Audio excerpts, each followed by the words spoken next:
Okay, I'm going to have a look here at making a fly lead for a push to make switch. So here I've got a push to make switch, PTM switch. I've got some twisted component wire. I've got a steel ruler, solder, some small pieces of heat shrink, side cutters, wire strippers, soldering iron and a hot air gun.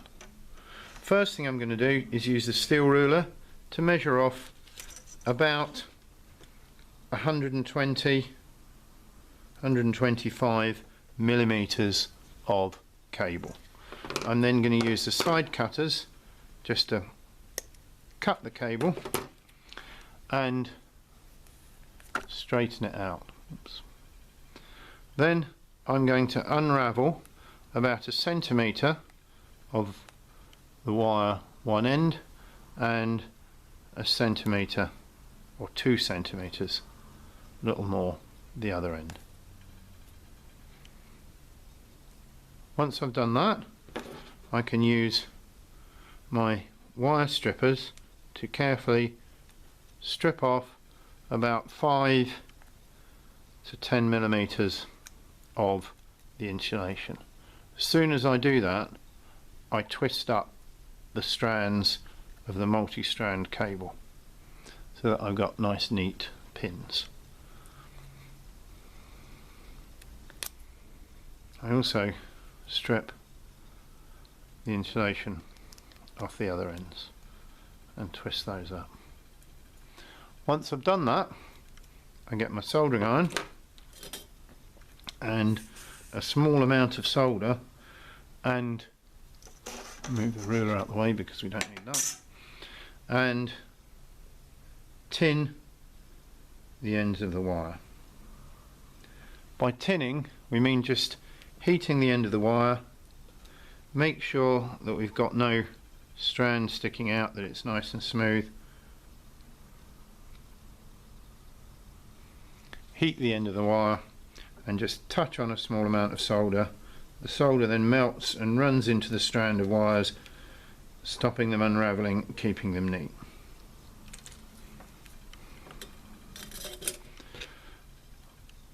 Once you've done that, and these are quite neat, on the end that is slightly longer, the 2 centimeter end, we can get 2 small pieces of heat shrink tube and fit them over the end. Then we take our push to make switch, and if you can see with the push to make switch we have small holes in the tag. Now if you can, the easiest way is to put these through and just bend over the wire.